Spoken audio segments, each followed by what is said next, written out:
Hello everyone, myself Sahil Garg from Quintedge. ये video CFA level 1 candidates के लिए है। इस वीडियो के अंदर हम लोगों ने introduction to financial statement analysis को कवर करा है। ये वीडियो आपको एक बिल्डिंग ब्लॉक प्रोवाइड करेगी एनालिसिस टू इनकम स्टेटमेंट में बढ़ने के लिए, एनालिसिस टू बैलेंस शीट में बढ़ने के लिए and analysis to cash flow statement में बढ़ने के लिए। ये वीडियो हमारी प्रीवियस वीडियो का प्रोसीडिंग वर्जन है। इस वीडियो को देखने के बाद आप लोग straight away introduction to financial statement analysis के क्वेश्चन सॉल्विंग में जा सकते हैं। So without any delay let us move into the video.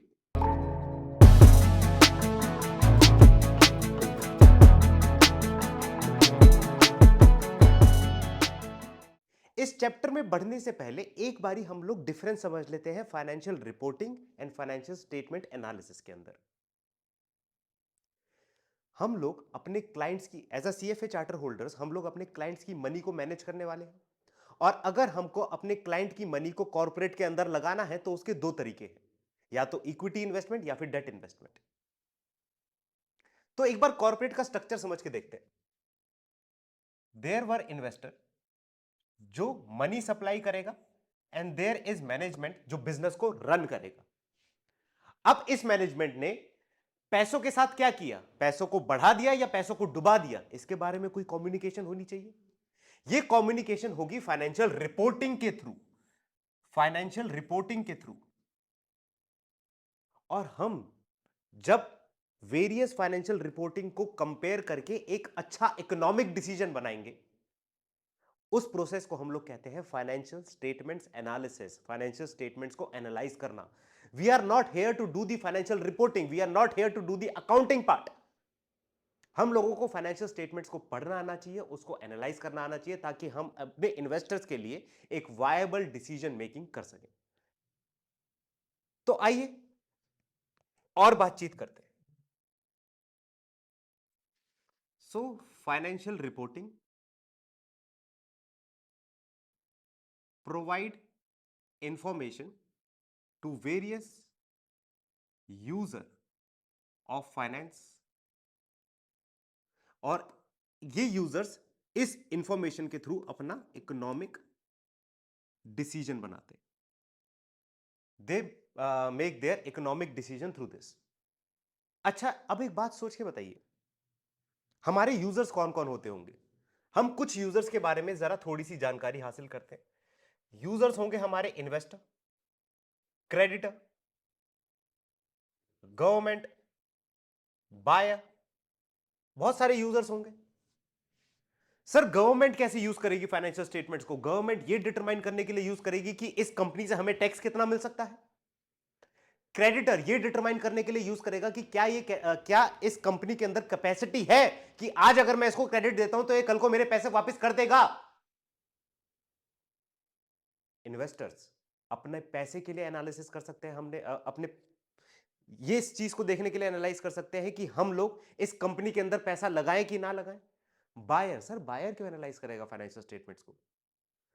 Suppose करिए एक बायर है जो कंपनी के प्रोडक्ट्स को खरीदता है और उसके थ्रू अपना बिजनेस चला रहा है। उसके लिए कितनी वायबल इंफॉर्मेशन है कि एक कंपनी आने वाले टाइम में चलेगी या नहीं चलेगी।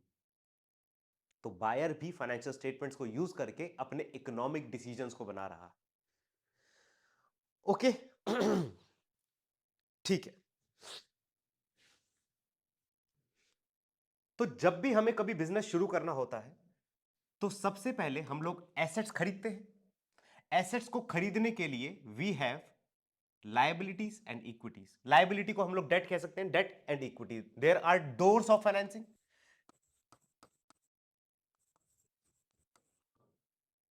And this is the application of finance.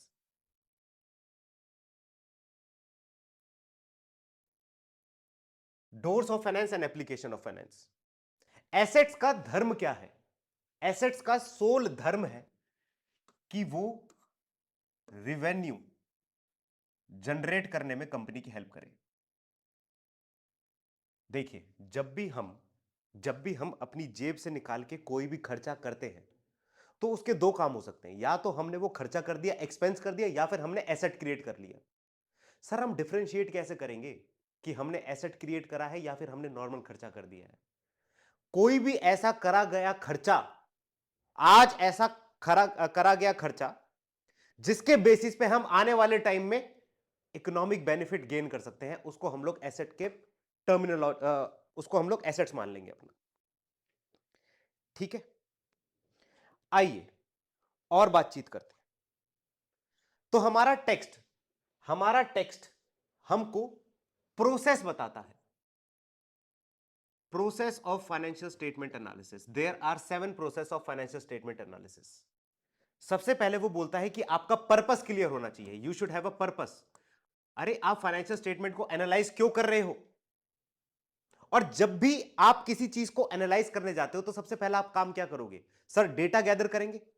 बिल्कुल सही, गैदर डेटा। सर ये डेटा रॉ फॉर्म में है, हमें समझ में नहीं आ रहा इसमें क्या लिखा हुआ है, तो उसको इंटरप्रेटेबल फॉर्म में लाना पड़ेगा, उसको क्लीन करना पड़ेगा। तो हम क्या करेंगे? Process data, we will do the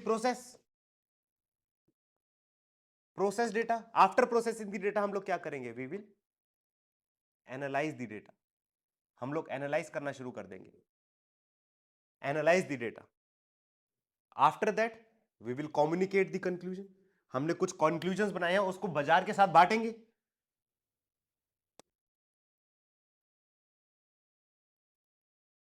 end last sir financial statements एक बारी बन जाते हैं तो बन ही जाते हैं, या फिर वो बार बार बनते चले जाते हैं? जैसे जैसे टाइम आगे जाएगा वैसे वैसे हमारे रिजल्ट्स अपडेट होंगे, तो हमें अपनी एनालिसिस भी बार बार अपडेट करनी पड़ेगी। We need to update the analysis, we need to update the analysis.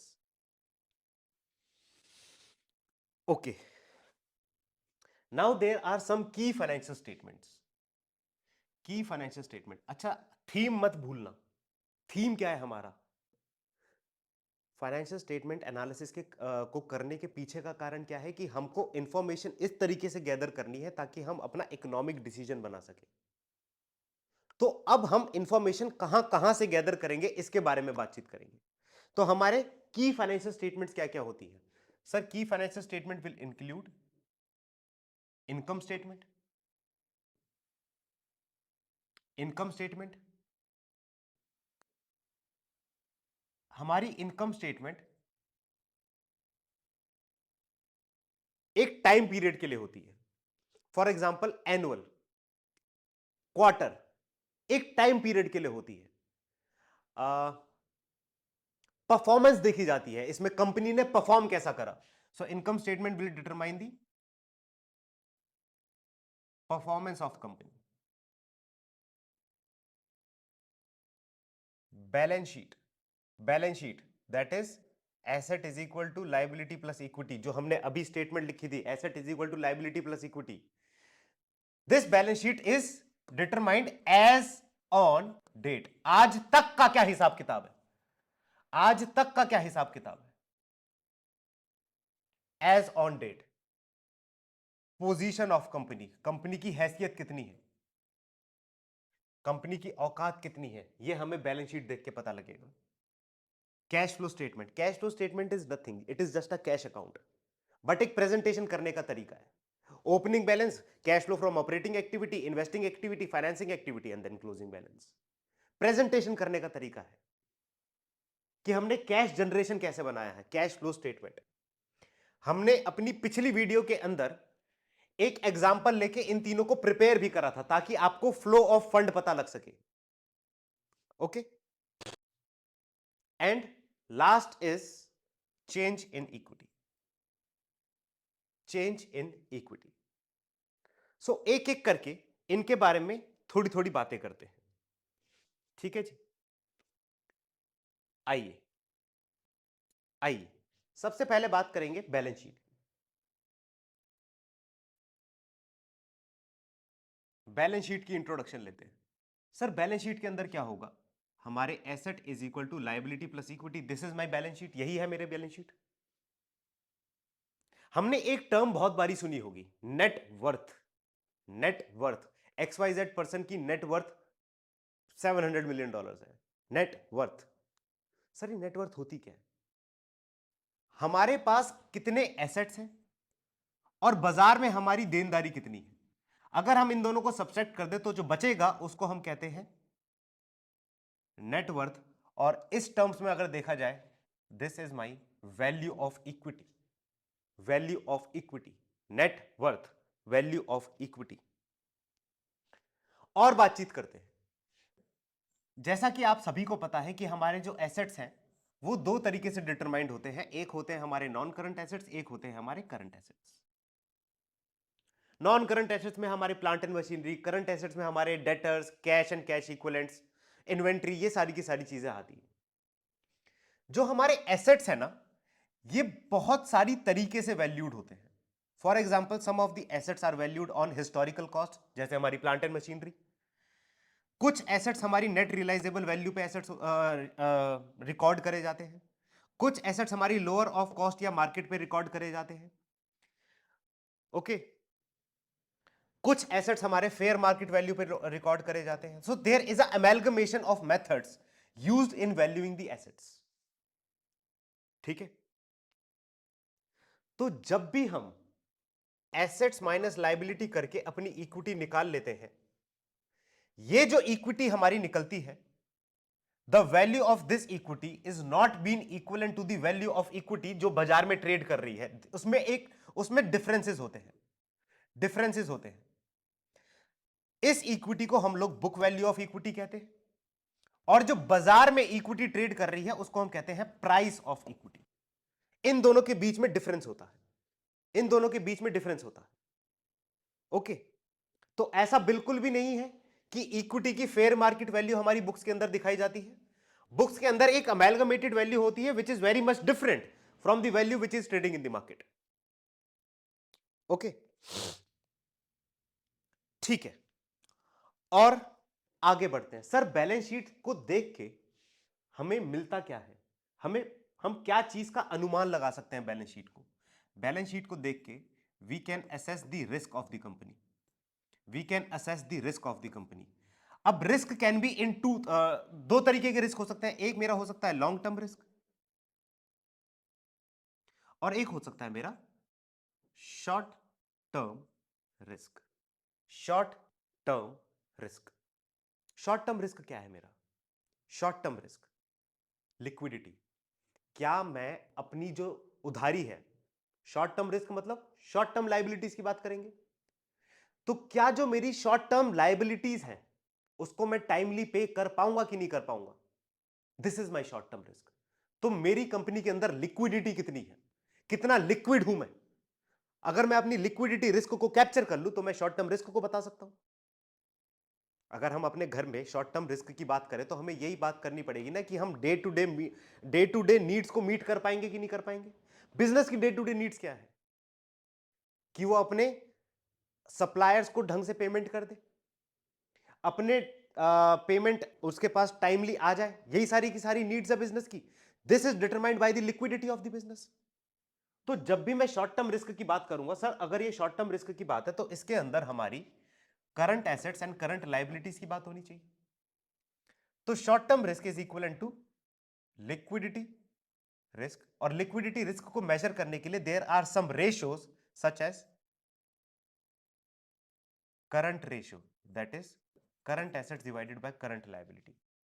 Current assets, कितने पैसे मेरे पास आने हैं और कितने पैसे मुझे देने हैं। Current asset divided by current liability, higher the better, lower the better, obviously higher the better. Quick ratio, quick ratio. अगर मैं करंट एसेट्स को लिखना चाहूं तो क्या मैं ऐसे लिख सकता हूं कि sum of the current assets are debtors, जिसको हम अकाउंट रिसीवेबल भी बोलते हैं, कैश, इन्वेंट्री।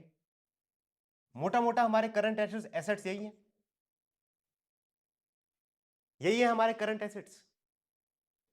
इन तीनों में से बताओ कि सबसे ज्यादा टाइम कौन सा एसेट लेगा कैश में कन्वर्ट होने के लिए? सर कैश तो कैश है ही। डेटर, उनको फोन करेंगे वो हमें पैसे दे देंगे। इन्वेंट्री को मुझे एडवर्टाइज करना पड़ेगा, फिर बेचूंगा, बेचने पे शायद वो डेटर बन जाए, डेटर बनेंगे उसके बाद जाके मेरे पास पैसे आएंगे। तो सबसे ज्यादा टाइम ड्यूरेशन इन्वेंट्री के पास है कि वो अपने आप को कैश में सबसे लेट कन्वर्ट कर पाएगा। सो क्विक रेशो क्या मेजर करता है कि करंट लायबिलिटी के मुकाबले कितने एसेट्स मेरे पास ऐसे हैं जो क्विकली कैश में कन्वर्ट हो जाएंगे।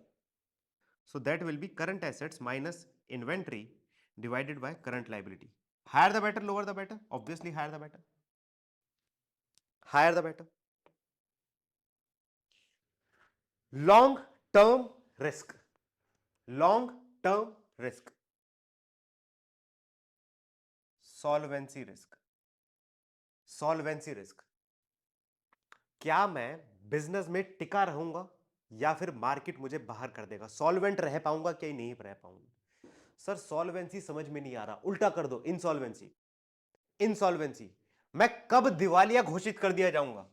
सर जब मेरे assets will be lower than the liability, मेरी बाजार में देनदारी ज्यादा है और मेरे पास पूंजी एसेट्स कम है, तभी तो जाके बाजार मेरे को बोल सकता है कि आप इंसॉल्वेंट हो चुके हो। तो मुझे अपनी सॉल्वेंसी रेशियो के बारे में पता करना है। सॉल्वेंसी रेशियो कैसे पता करूंगा?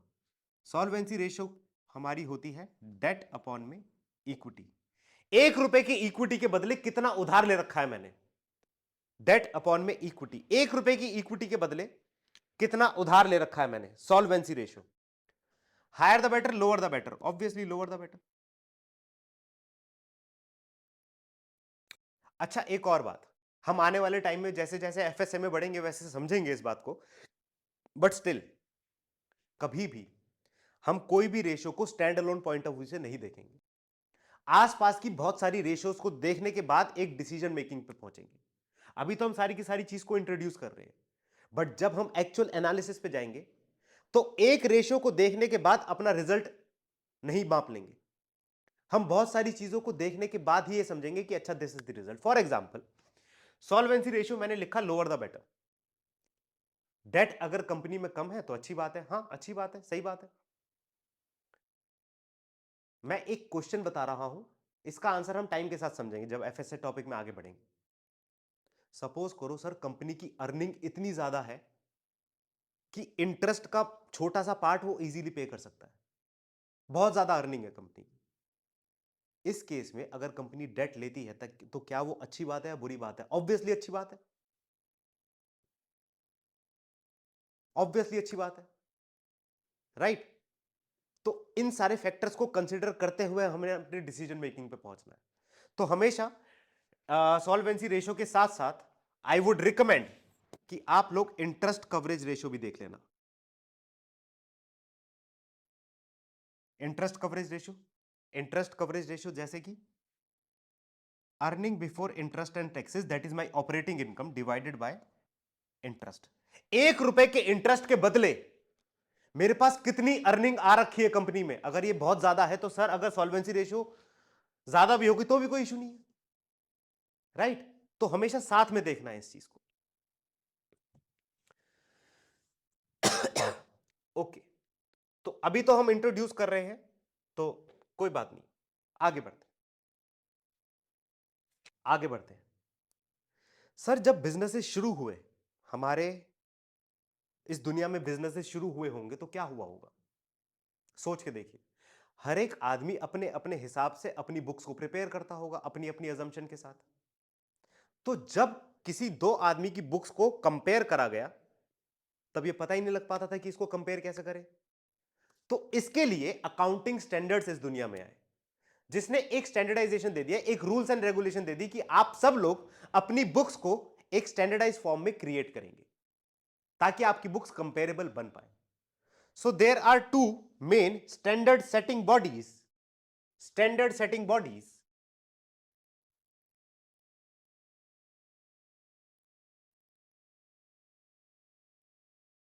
Two main standard setting bodies, one is IASB and next one is FASB। IASB ने हमें IFRS दिए, FASB ने हमें यूएस गैप दी। दो standard setting bodies, IFRS and US gap. IFRS को यूजुअली हमने यूरोप में कर दिया, यूरोप में इंप्लीमेंट कर दिया, यूएस गैप यूएस के रह गए। This IFRS is my principle based, and this US gap is my rule based. Rule based मतलब यस और नो बता रखा होगा कि आपको ये करना है और ये नहीं करना है. This is rule based. Principle based आपको एक थीम समझा रखी होगी कि ठीक है ऐसे करना है आपको. समझेंगे आने वाले टाइम में, समझेंगे इस चीज के बारे में. अच्छा, इंडिया के अंदर स्टैंडर्ड सेटिंग बॉडी कौन है? ICAI, Institute of Chartered Accountants of India. तो Institute of Chartered Accountants of India अगर कोई अकाउंटिंग स्टैंडर्ड निकालता है तो वो ऑटोमेटिकली क्या सब लोग मान लेंगे? हाँ मान लेंगे. सर क्यों मान लेंगे? क्या ये गवर्नमेंट है? नहीं, इसको गवर्नमेंट ने पावर दे रखी है. गवर्नमेंट ने पावर दे रखी है आईसीएआई को कि आप जो बोलेंगे वो माना जाएगा. उसी तरीके से इनको भी पावर दे रखी होगी किसी सरकार ने, तभी तो मानी जा रही है इनकी बात. So there are also regulatory setting bodies. Regulatory bodies जिन्होंने इनको पावर दी. ओके, रेगुलेटरी बॉडीज जिन्होंने इनको पावर दी. One is financial conduct authority. Financial conduct authority FCA, और इसने पावर दी हमारी आईएफआरएस को यूएस यूरोप में. This is in Europe who prefer IFRS, financial conduct authority. And next one is security exchange commission. This is in US, और इन्होंने power दी अपने यूएस कैप को. And there is one more organisation जिसके under सारी की सारी सरकारी गवर्नमेंट अथॉरिटीज उसका पार्ट है. International organisation of security commission. International organisation of security, international organisation of security commission.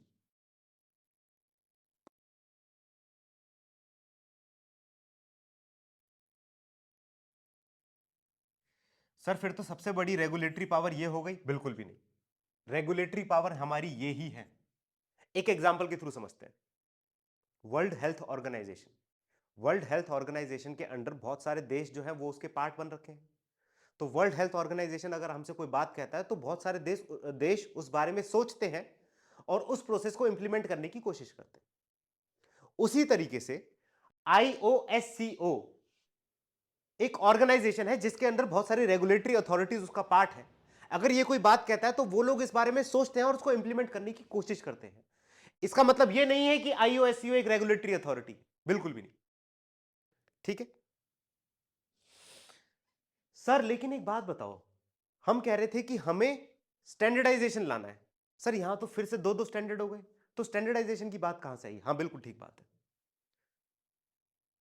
जैसे जैसे टाइम पास होता जा रहा है वैसे वैसे आईएफआरएस और यूएस गैप कोशिश कर रहे हैं कि वो अपनी बात को एक जगह रख पाए, कन्वर्ज कर पाए.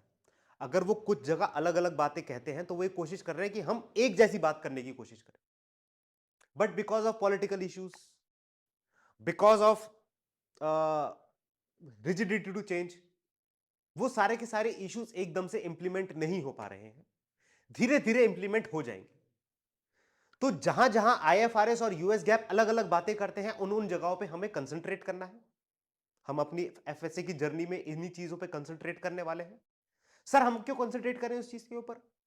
क्योंकि सपोज करो आपको एक कंपनी आईएफआरएस की वैल्यू करनी है और उसको कंपेयर करना है यूएस गैप के साथ, तो आपको पता तो होना चाहिए ना कि कहां कहां ये लोग अलग अलग बातें करते हैं, ताकि आप एप्पल्स टू एप्पल्स कंपैरिजन कर पाओ. राइट, एक कंपनी को चेंज कर पाओ ताकि आप, सपोज यूएस गैप की अकाउंटिंग है, आप इसकी अकाउंटिंग को आईएफआरएस के समान लेके आ पाओगे तभी तो आप इसको कंपेयर कर पाओगे, नहीं तो कंपेयर कैसे करोगे? राइट. ओके, और बातें करते हैं, और बातें करते हैं हम लोग. सर आप बोल रहे थे कि ये दोनों की दोनों चीजें अलग अलग बातें करती हैं. हाँ जी, अलग अलग बातें करती हैं. जैसे कि definition of asset.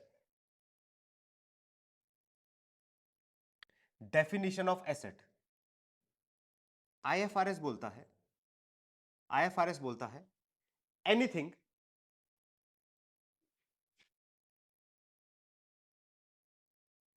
Anything that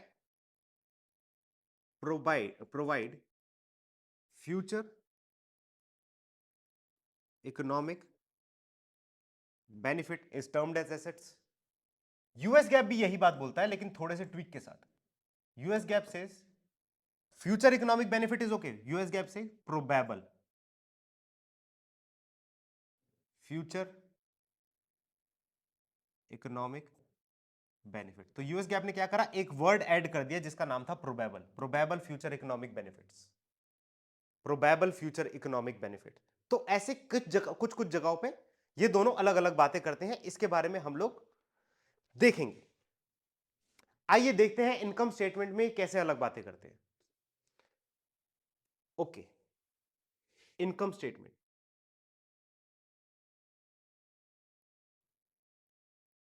sir income statement की शुरुआत कैसे होती है हमारे रेवेन्यू फ्रॉम ऑपरेशंस के साथ?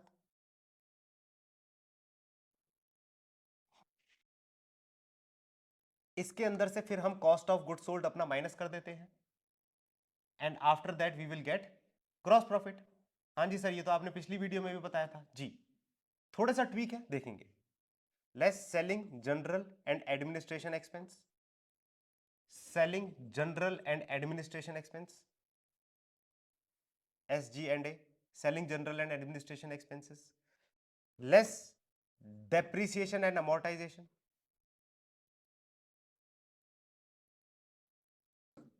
जो बचा इसको हम लोग क्या बोलते हैं, operating profit.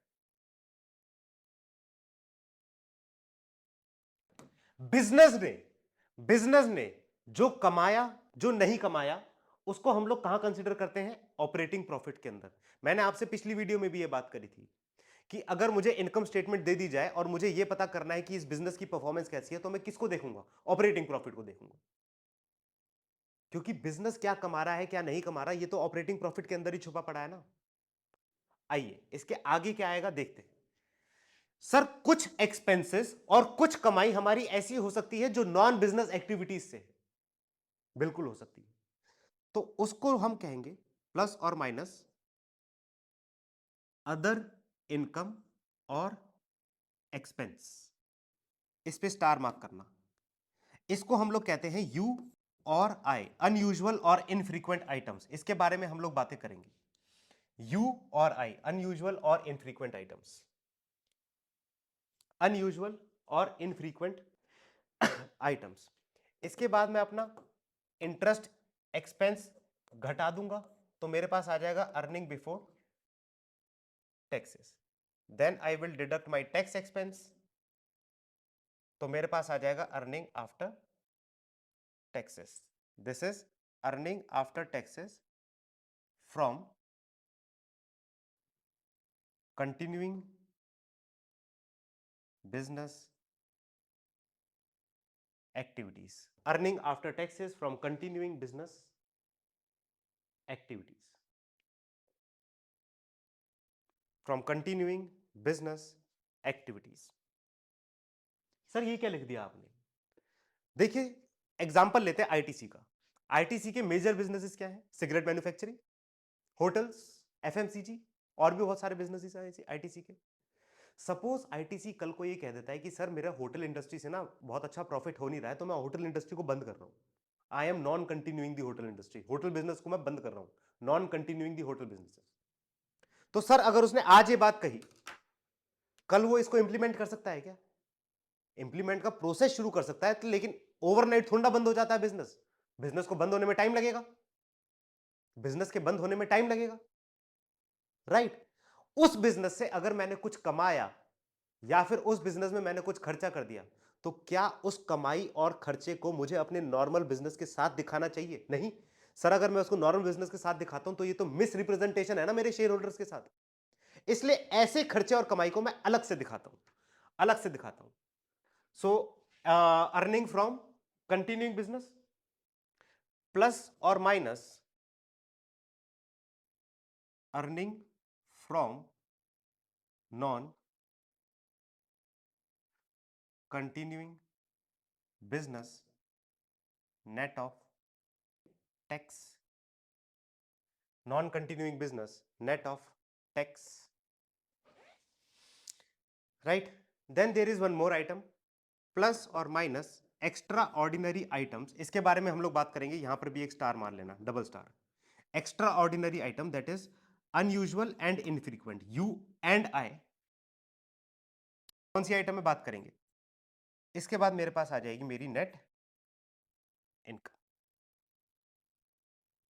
Net income sir आपने दो जगह हमसे स्टार मार्क करवाए, हमें बाकी चीजें तो फिर भी समझ में आ गई, लेकिन ये यू और आई और यू एंड आई क्या है, इसके अंदर क्या क्या आइटम्स आएगी हमें नहीं समझ में आया। ओके, आइए सबसे पहले यू और आई, दैट इज अनयूजुअल और इनफ्रीक्वेंट एक्सपेंसेस या इनकम को डिस्कस कर लेते हैं। There are 4 items in this, majorly there are 4 items in this. Suppose करो मेरे पास एक प्लांट एंड मशीनरी है, मैंने उसको बेच दिया, उससे मैंने कुछ पैसे कमाए,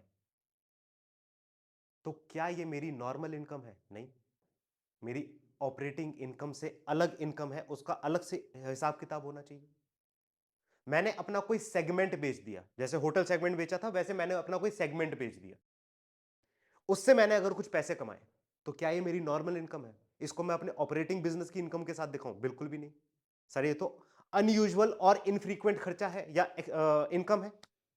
बार बार थोड़ी ना मैं सेगमेंट बेच दूंगा, या बार बार थोड़ी ना मैं अपना कोई एसेट बेच दूंगा, ये तो वंस इन अ व्हाइल मैंने बेच दिया होगा। तो इन सारी चीजों को मैं अलग से दिखाऊंगा। रिकंस्ट्रक्शन एक्सपेंसेस, सर होते क्या है रिकंस्ट्रक्शन एक्सपेंसेस? एक बारी इसके बारे में एक ब्रीफ इंट्रोडक्शन ले लेते हैं। रिकंस्ट्रक्शन एक्सपेंसेस, कभी कभार बिजनेस की हालत बहुत खराब हो जाती है, जिसकी वजह से हमें बिजनेस को रिकंस्ट्रक्ट करने की जरूरत महसूस होती है। इसके लिए हमारे कोर्ट के खर्चे होते हैं, लिटिगेशंस होती हैं, उसके बाद कोर्ट अप्रूव करता है कि आप इस तरीके से अपने रिकंस्ट्रक्शन प्रोसेस को फॉलो करिएगा, राइट? सो इसके अंदर कुछ खर्चे लगते हैं, बट क्या ये खर्चे आए दिन रोज के खर्चे, या वंस इन अ वाइल मैं कभी कोई खर्चा करूंगा रिकंस्ट्रक्शन के ऊपर? वंस इन अ वाइल करूंगा। इंपेयरमेंट एक्सपेंसेस, इंपेयरमेंट एक्सपेंसेस, जो भी स्टूडेंट अकाउंटिंग बैकग्राउंड से है उसको डेप्रिसिएशन और अमोर्टाइजेशन के बारे में कुछ कुछ पता होगा। हमारे कुछ एसेट्स ऐसे होते हैं जिन पे हम डेप्रिसिएशन या अमोर्टाइजेशन नहीं कर सकते, क्योंकि वो इनफाइनाइट लाइफ पीरियड के लिए होते हैं हमारे पास, तो उनके ऊपर हम डेप्रिसिएशन और अमोर्टाइजेशन कैसे लगा देंगे? लगा ही नहीं पाएंगे। लैंड, लैंड के ऊपर आप कैसे डेप्रिसिएशन लगा दोगे? नहीं लगा सकते। गुडविल, इसके बारे में हमारा डिस्कशन है, गुडविल का एक सेपरेट डिस्कशन है, but still goodwill is there for infinite period, इसके ऊपर डेप्रिसिएशन मैं कैसे लगा सकता हूं? नहीं लगा सकता। तो मैं ये देखता हूं कि कहीं इसकी वैल्यू इंपेयर तो नहीं हो गई। इंपेयर का मतलब over a period of time, suppose आज मेरे पास गुडविल है 1 लाख रुपए की, 3 साल बाद मैंने अपने वैल्यूअर से पूछा कि आज की डेट में मेरी गुडविल की क्या वैल्यू है। उसने कहा सर आपकी गुडविल की वैल्यू आज की डेट में हो रखी है 80,000। मेरी वैल्यू कम हो गई, तो मैं क्या करूंगा? 20,000 का इंपेयरमेंट बुक कर दूंगा। लॉस हो गया ना मेरे को, 20,000 का इंपेयरमेंट। तो क्या इस इंपेयरमेंट को मैं डेप्रिसिएशन की तरह हर साल दिखाऊंगा? नहीं, कभी कभार होगा इंपेयरमेंट, तो कभी कभार दिखाऊंगा। ऐसे खर्चे हमारे अनयूजुअल और इनफ्रीक्वेंट खर्चे होते हैं, जैसे कि रिकंस्ट्रक्शन एक्सपेंस, इंपेयरमेंट, गेन और loss on sale of asset, gain और loss on sale of segment, ऐसे खर्चे, इसको हम लोग बोलते हैं अनयूजुअल और इनफ्रीक्वेंट एक्सपेंसेस। अनयूजुअल और infrequent expenses,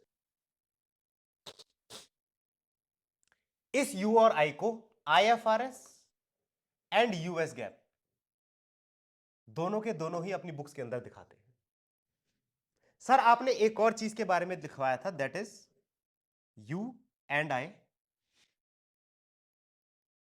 unusual and infrequent expenses, जैसे कि loss by fire, theft, insurance, ऐसे खर्चे या ऐसी इनकम जो unusual and infrequent. This you and I is shown only by US gap companies. लेकिन सर लॉस बाय फायर तो आईएफआरएस वाली कंपनी में भी हो सकता है, थेफ्ट तो आईएफआरएस वाली कंपनी में भी हो सकता है, इंश्योरेंस का पैसा तो उनको भी मिल सकता है। आईएफआरएस वाली कंपनीज इस वाली आइटम्स को इसी के साथ मर्ज कर देती हैं, यू और आई के साथ ही मर्ज कर देंगी वो इस आइटम्स को।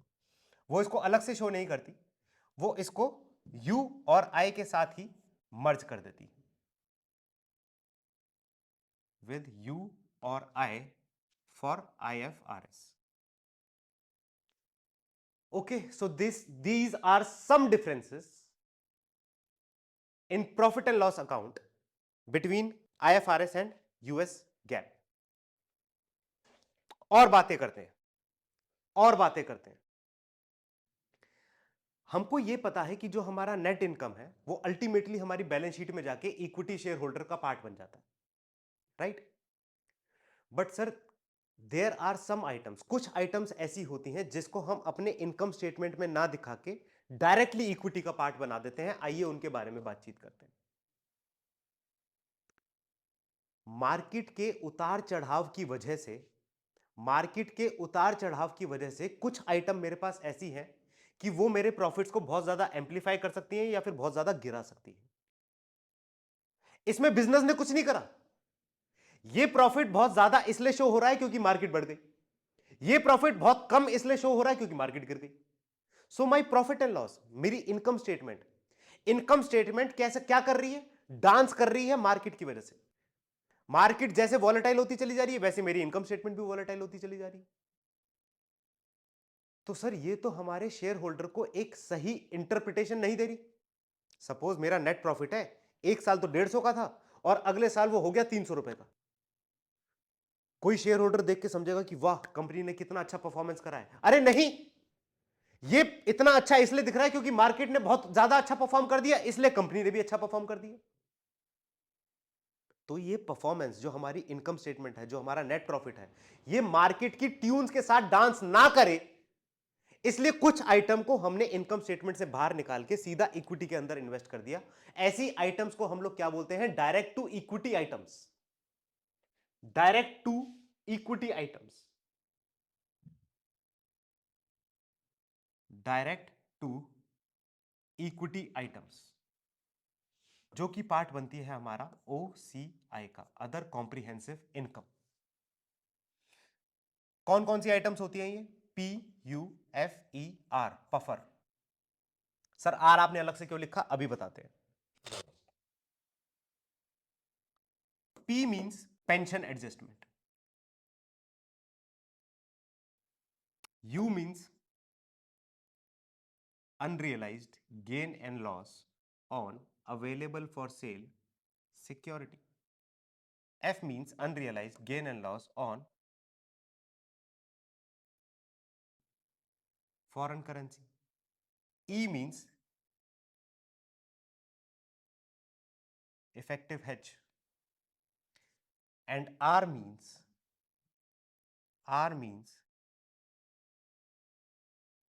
revaluation of asset. Revaluation of asset. ये वाली कुछ आइटम्स हमारी ऐसी हैं जो अगर हम अपने प्रॉफिट एंड लॉस के साथ इंक्लूड कर दें तो हमारे प्रॉफिट एंड लॉस बहुत ज्यादा वॉलेटाइल हो जाएगा. इसके लिए इनको अलग से बैलेंस शीट के अंदर दिखाया जाता है. पेंशन एडजस्टमेंट, पेंशन के अंदर एक पोर्टफोलियो ऑफ सिक्योरिटीज होती है हमारी. हम पढ़ेंगे पेंशन के अंदर एक पोर्टफोलियो ऑफ सिक्योरिटीज होती हैं. अगर मार्केट ने अच्छा परफॉर्म करा तो पोर्टफोलियो ऑफ सिक्योरिटी बढ़ गई, मतलब मेरा इनकम बढ़ गया. अरे ऐसे थोड़ी ना होता है. इसलिए इस वाले इनकम को हम लोग बैलेंस शीट के अंदर डायरेक्टली दिखाएंगे. अवेलेबल फॉर सेल सिक्योरिटी, हो सकता है कंपनी ने रिलायंस के शेयर खरीद रखे हैं. अब रिलायंस का शेयर बढ़ा तो कंपनी कह रही है मुझे अच्छा प्रॉफिट हो गया. This is not the right way, इसलिए हम इसको डायरेक्टली बैलेंस शीट के साथ दिखाते हैं. हो सकता है कि कोई बहुत बड़ा एक्सपोर्टर है जिसने बहुत सारी फॉरेन करेंसीज के अंदर अपना एक्सपोजर ले रखा है. अब कल को कोई फॉरेन करेंसी बढ़ गई, उसकी वजह से उसके प्रॉफिट्स अच्छे बढ़ते हुए दिखाई दे रहे हैं. बट इसके अंदर बिजनेस ने थोड़ा अच्छा परफॉर्म कर दिया, it is because of the market, इसलिए उसको इनकम स्टेटमेंट से हटा के हम लोग अलग से दिखा देते हैं. Effective hedges, derivatives. हमारे derivative call, put, forward, futures, ये मार्केट के हिसाब से डांस करते हैं. तो इनकी वॉलेटिलिटी हम इनकम स्टेटमेंट में ना दिखाते हुए बाहर दिखा देते हैं. And this is my revaluation of assets. हमारा कभी IFRS हमको ये कहता है, हमारा आईएफआरएस हमको ये कहता है कि आप अपने एसेट्स को फेयर मार्केट वैल्यू पे भी दिखा सकते हो, और अगर आप अपने एसेट्स को फेयर मार्केट वैल्यू पे दिखाते हो तो हो सकता है कि आपको कुछ प्रॉफिट्स दिखे, और उन प्रॉफिट्स को हम लोग अपने इनकम स्टेटमेंट में ना लिखते हुए सीधा डायरेक्ट टू इक्विटी ओसीआई के अंदर लिख देते हैं। इन सारी की सारी आइटम्स के बारे में हमारे कंटेंट के अंदर डिटेल्ड बातचीत होनी है, but for now we are just introducing everything. Financial statement analysis introduction, we are just introducing everything. So ये वाली items will become the part of my US GAAP and IFRS, and this item will become the part for IFRS only. तो ये सारी की सारी items हमारी directly equity के अंदर शो होंगी, क्योंकि हम चाहते हैं कि हमारी इनकम स्टेटमेंट, हमारी जो इनकम स्टेटमेंट है वो मार्केट की वॉलेटिलिटी के साथ मूव ना करे, उसमें हम अपनी जेन्युइन परफॉर्मेंस को शो कर सके। इसलिए इन आइटम्स को बाहर निकाल के हमने डायरेक्टली इक्विटी के अंदर दिखा दिया। सर कैसे दिखाएंगे? आइए, जैसे कि बैलेंस शीट। बैलेंस शीट के अंदर क्या होगा हमारा? Equity share capital plus reserve and surplus plus other comprehensive income. ये आइटम हमारी कहां से आ रही है? इनकम स्टेटमेंट से आ रही है, and this item belongs only here. ये आइटम हमारी कहां से आ रही है? हमारी पफर से आ रही है ये वाली आइटम, ठीक है, ताकि हम मार्केट की वॉलेटिलिटी को हटा के अपने इनकम स्टेटमेंट को स्मूदन कर सके। ओके, और बातचीत करते हैं। ओके, नाउ हमारे कैश फ्लो स्टेटमेंट, जैसे कि मैंने बताया कि ये जस्ट एक कैश अकाउंट है। Opening balance plus cash flow from operating activities, cash flow from investing activities, cash flow from financing activity, closing balance. हमारी 3 आइटम ऐसी है जहां पर आईएफआरएस और यूएस गैप अलग अलग बातें करते हैं। आइए उनके बारे में जानकारी हासिल करते हैं। जैसे कि हमारी इंटरेस्ट इनकम या फिर डिविडेंड इनकम। मुझे ब्याज मिला,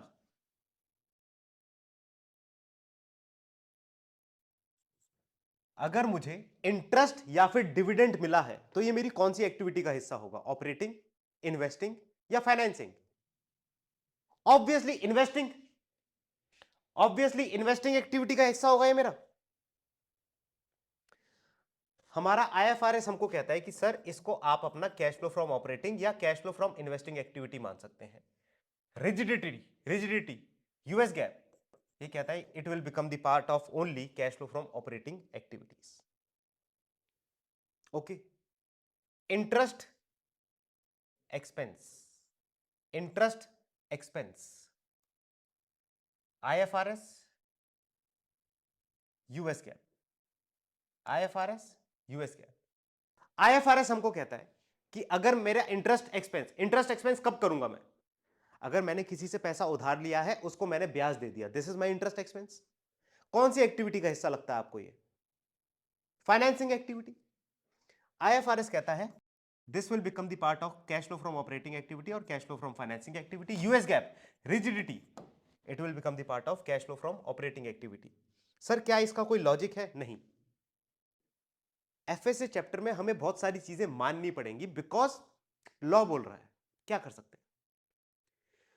okay, then there is dividend expense, dividend expense. IFRS कह रहा है कि sir it will become the part of cash flow from operating activity और cash flow from financing activity. US GAAP क्या लगता है? US GAAP it will become the part of cash flow from financing activity this time. यहां पर US gap को अकल आ गई, तो कह रहा है कि अरे ये तो cash flow from financing activity का पार्ट होना चाहिए, right. Now the fourth main statement, हमने 3 स्टेटमेंट्स के बारे में इंट्रोडक्शन ले लिया, और इसकी पिछली वीडियो में हमने तीनों स्टेटमेंट वो बना के भी देखी थी। फ्लो ऑफ फंड के लिए हमने 3 का इंट्रोडक्शन ले लिया। Now my fourth statement, that is changes in equity. हमारी इक्विटी क्यों क्यों और कैसे कैसे चेंज हो सकती है? Changes in equity. Sir equity के अंदर हमारे चेंज आएंगे बिकॉज ऑफ कंट्रीब्यूटेड कैपिटल और because of my earning, earned capital. Contributed capital क्या क्या बोलता है हमको? सर हमारा पार वैल्यू, हमारा सिक्योरिटी प्रीमियम। हमने बहुत सारी बार मार्केट में सुना होगा कि 100 रुपए में कोई शेयर लॉन्च हुआ और आईपीओ होते होते उसका दाम 125 चला गया। बहुत बारी सुना है ये चीज। विच मीन्स कंपनी क्या कह रही थी कि हमें अपने एक शेयर के बदले 100 रुपए चाहिए, लेकिन मार्केट ने बोला कि कंपनी जी आप तो बहुत अच्छी कंपनी हो, आप हमें आने वाले टाइम में बहुत अच्छा प्रॉफिट दोगे, हम आपको 125 रुपए देने के लिए भी तैयार है। तो ये 25 रुपए जो एडिशनल है, ये इसको हम क्या बोलेंगे? Premium, share premium. So par value will be, in my example my 100 and this is 25 share premium. क्या होगा हमारा? इक्विटी शेयर होल्डर फंड का ही पार्ट होगा ये हमारा। And then there is treasury stock which means buyback. अगर मैंने कुछ शेयर बाजार से खरीद लिए तो इसकी वजह से तो मेरी शेयर होल्डर कम हो जाएगी ना, इक्विटी शेयर कैपिटल कम हो जाएगी मेरी। सो मेरी चेंज किस किस तरीके से हो सकता है? अगर मैंने अपनी पार वैल्यू को बढ़ा दिया, शेयर प्रीमियम को बढ़ा दिया, या फिर हमने बायबैक के जरिए अपनी शेयर कैपिटल को कम कर दिया, इसकी वजह से मेरी there could be changes in my equity. Earned capital, earned capital. Sir earned capital reserve and surplus, जैसे जैसे मेरे प्रॉफिट्स बढ़ेंगे वैसे वैसे मेरे रिजर्व एंड सरप्लस बढ़ेंगे and my equity will rise also. जैसे जैसे मेरा ओसीआई बढ़ेगा, अदर कॉम्प्रिहेंसिव इनकम बढ़ेगा, पफर वाला पार्ट, जैसे जैसे मेरा ओसीआई बढ़ेगा वैसे वैसे my equity share holder fund will rise, right? OCI भी तो हमारा ओसी का पार्ट है, बस उसको इनकम स्टेटमेंट से हम लोग हटा देते हैं ताकि मार्केट की वॉलेटिलिटी हमारे इनकम स्टेटमेंट का हिस्सा ना बन पाए, राइट? ओके, ठीक है। नाउ हमारे इनकम स्टेटमेंट की ऑडिट हुआ करती, मतलब हमारे फाइनेंशियल स्टेटमेंट्स की ऑडिट होती है, तो ऑडिटर हमें कुछ ना कुछ रिपोर्ट देता होगा। ऑडिटर किस किस तरीके से रिपोर्ट दे सकता है, आइए उस बारे में बातें करते हैं, देखते हैं। Auditor can give clean report, clean report which means auditor is giving reasonable assurance that financial statement are free from material misstatement। देख रहे हो ऑडिटर कैसे बचा रहा है अपने आप को? ऑडिटर कह रहा है कि मैं आपको रीजनेबली एश्योर कर रहा हूं कि आपकी financial statement free from material misstatement है, ठीक है? This is clean report. Auditor कह रहा है कि आपकी फाइनेंशियल स्टेटमेंट ठीक है, clean report. Then auditor can give qualified report. Qualified report मतलब 1 और 2, एक दो जगह पे आपने अपने अकाउंटिंग स्टैंडर्ड्स को ढंग से फॉलो नहीं किया, देयर इज इन 1 और 2 जगह पे there is breach in following accounting standards. Then there is adverse reporting. More than 1 or 2 places there is breach in following accounting statement, and then there is disclaimer। Auditor कह रहा है कि आपकी books इतनी खराब है कि मैं कोई ओपिनियन दे ही नहीं सकता। Auditor is unable to form an opinion.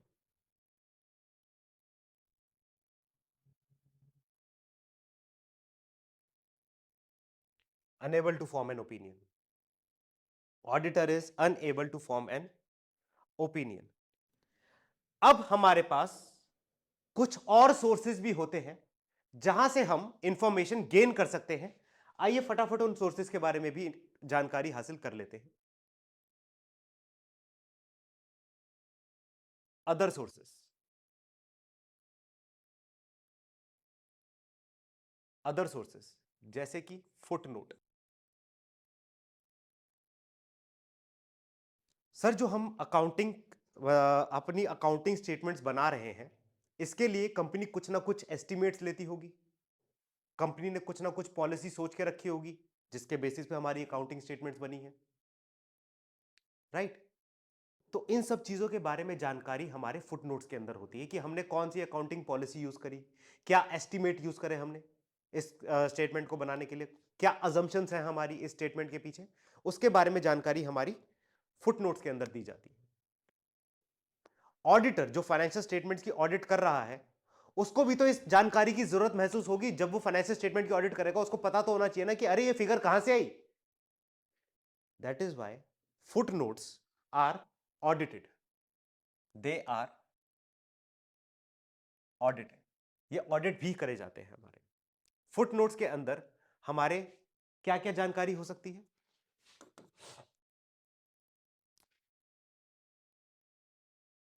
Summary of assumption, estimate, accounting policy used to prepare accounting statement. Okay, क्या हमारा कोई मेजर एसेट है, उसके बारे में इंफॉर्मेशन हमको फुटनोट के अंदर दिखाई जा सकती है। बिजनेस सेगमेंट डेटा, देखिए जैसे हम आईटीसी की बात कर रहे थे, अगर उसका रिवेन्यू फ्रॉम ऑपरेशन दिखा रखा है तो उसके अंदर तो सर सिगरेट्स का भी रिवेन्यू आ रखा होगा, हमारे होटल बिजनेस का भी रिवेन्यू आ रखा होगा, और हमारी एफएमसीजी का भी रिवेन्यू आ रखा होगा। तो हमारी सेल्स के अंदर किस सेगमेंट ने कितना कंट्रीब्यूट करा, इसके बारे में जो जानकारी होगी वो हमें फुटनोट के अंदर मिल जाएगी। या फिर हमारे प्रॉफिट के अंदर किस सेगमेंट का कितना कंट्रीब्यूशन है, इसके बारे में जानकारी हमको फुटनोट के अंदर मिल सकती है। तो business segment data, majorly this data is for revenue and profit. Revenue and profit, अगर कंपनी के ऊपर कोई केस चल रहा है, देयर इज सम लिटिगेशन, तो उसके बारे में जो डेटा होगा that is written in the income statement. If there is any litigation, some aspect of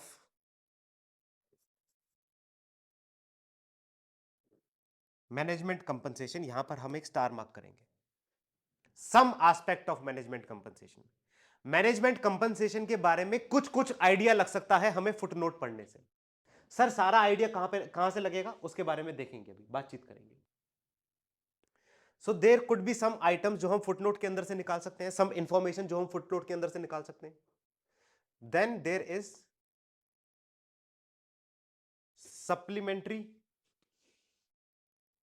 supplementary information, this is not audited.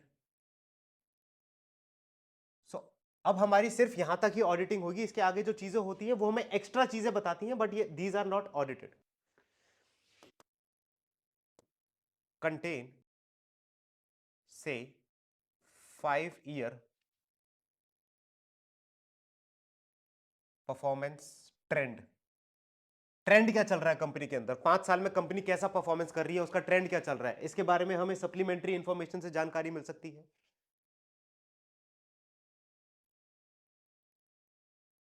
Breakdown of unit cell, एक प्रोडक्ट को बनाने के लिए मैंने क्या खर्चा करा, एक प्रोडक्ट को बनाने के लिए मैंने कितने में उसको बेचा। यूनिट सेल, यूनिट सेल, एक यूनिट को बनाने में कितना खर्चा लगता है और एक यूनिट बाजार में कितने में बिक जाती है। यूनिट सेल, इसके बारे में इंफॉर्मेशन हमको यहां मिल सकती है। क्या इंपॉर्टेंट चीज है? हाँ, for analysis point of view it is very important. Reserve, reserve sir वो तो हमारी बैलेंस शीट के अंदर आते हैं। अरे जैसे कि ऑयल रिजर्व कितने पड़े हैं हमारे पास, गैस रिजर्व कितने पड़े हैं हमारे पास, इसके बारे में हमें सप्लीमेंट्री इंफॉर्मेशन में जानकारी मिल जाती है।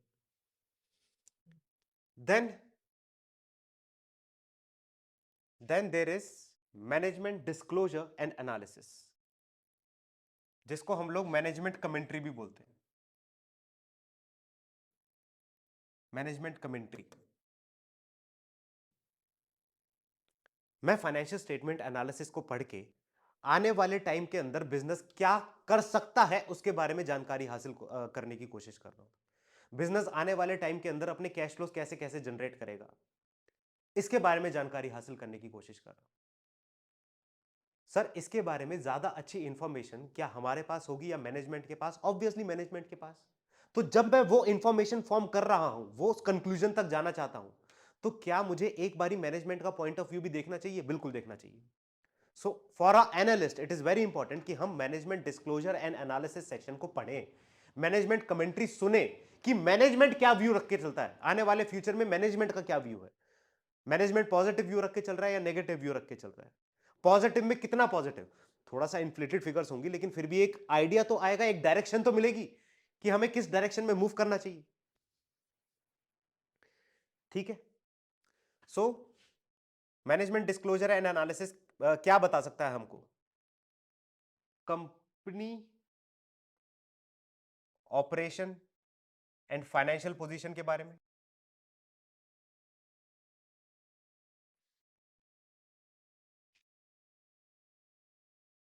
Futuristic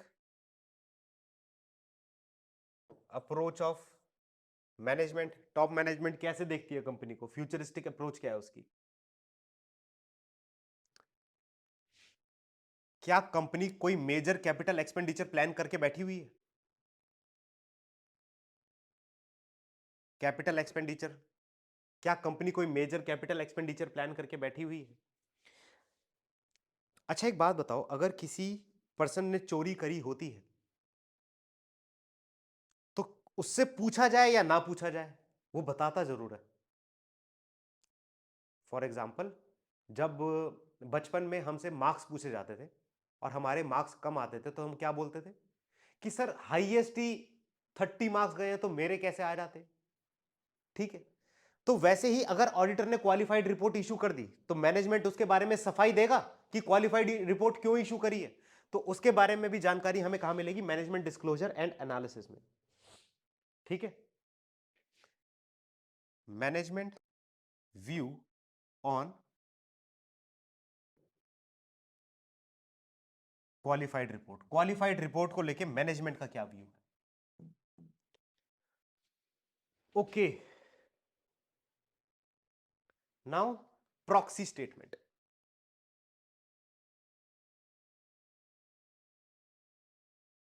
proxy statement sir colleges में लगाते थे प्रॉक्सी, तो हाँ जी, उसी की बात हो रही है।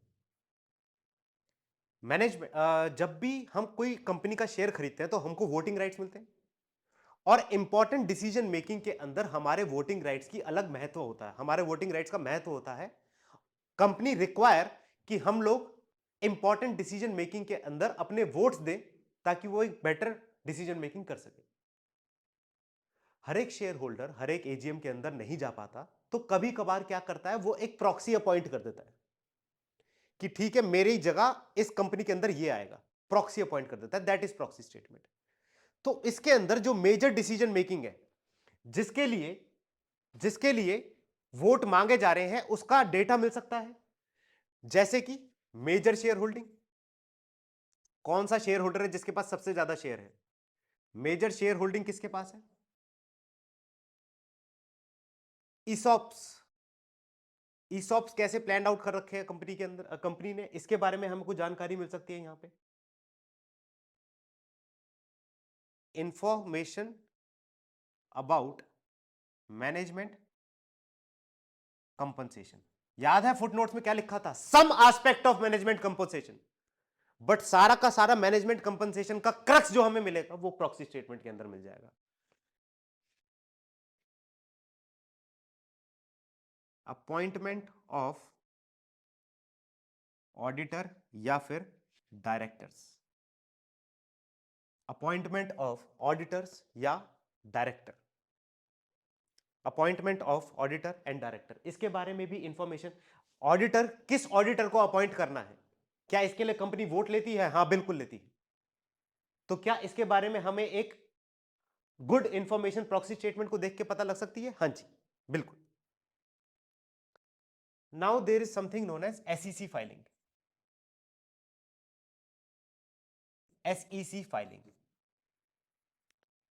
सिक्योरिटी एक्सचेंज कमीशन ने कुछ फॉर्म्स इशू कर रखे हैं कि जब भी कंपनी अपनी फाइनेंशियल स्टेटमेंट को रिपोर्ट करेगी गवर्नमेंट को, तो वो इसी प्रिस्क्राइब्ड फॉर्म के अंदर रिपोर्ट करेगी। गवर्नमेंट को रिपोर्ट करे या स्टेक होल्डर्स को रिपोर्ट करे, वो एक प्रिस्क्राइब्ड फॉर्म के अंदर ही रिपोर्ट करेगी। तो क्या क्या है वो एक बारी देख लेते हैं, कुछ मेजर चीजें देख लेते हैं। जैसे कि 10K जो हमारा 10K फॉर्म है, इसके अंदर कंपनी अपनी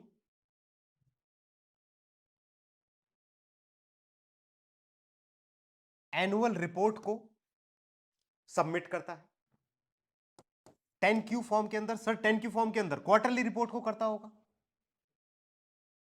क्वार्टरली रिपोर्ट को सबमिट करता है। And there is something known as 8K, the forms for special event information. इसके अंदर जैसे कोई इवेंट है, जैसे कि मर्जर एंड एक्विजिशन है, इसके बारे में कुछ है, कुछ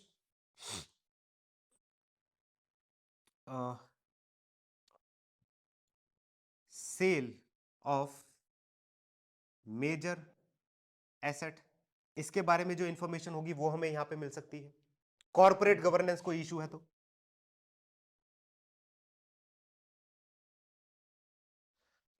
इसके बारे में हमको स्पेशल इवेंट्स के अंदर पता लग सकता है। ठीक है, if there is a change in management,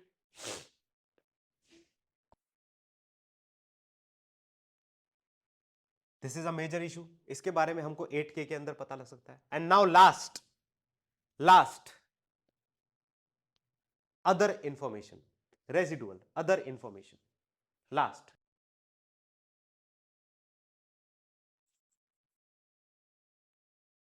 other information. Sir और कहां कहां से मैं इंफॉर्मेशन गेन कर सकता हूं अपनी एनालिसिस के लिए? सर मैं प्रेस रिलीज पढ़ सकता हूं, मीडिया, ट्रेड, जर्नल या फिर मैगजीन पढ़ सकता हूं, ये सारी चीजें पढ़ सकता हूं। गवर्नमेंट रिपोर्ट ऑन सेक्टर्स,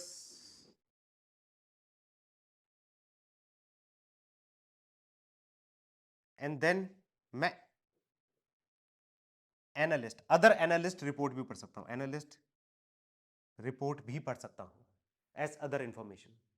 एक क्वेश्चन है मेरा, अदर इंफॉर्मेशन को ध्यान से देख के मुझे बताना कि इनमें से कौन सा प्रोप्राइटरी थर्ड पार्टी रिसोर्स है। सर थर्ड पार्टी रिसोर्स तो सारे के सारे ही हैं, but proprietary third party resource कौन सा माना जाएगा? एक बात बताओ, क्या ये सारी चीजें, press release, trade journal, magazine, government report, क्या ये सारी चीजें मेरे पास फ्रीली अवेलेबल है?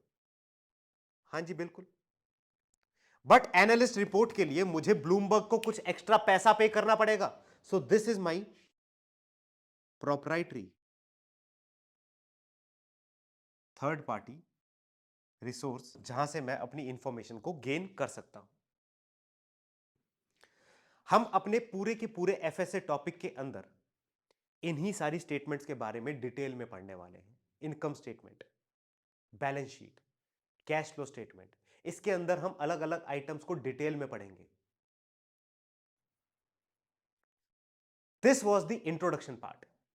और आप लोग इस पार्ट को पढ़ने के बाद, इस वीडियो को देखने के बाद, आप लोग स्ट्रेट अवे अपने क्वेश्चन सॉल्विंग में मूव कर सकते हैं। Okay, so we are stopping it here and will see you in next class. Bye bye.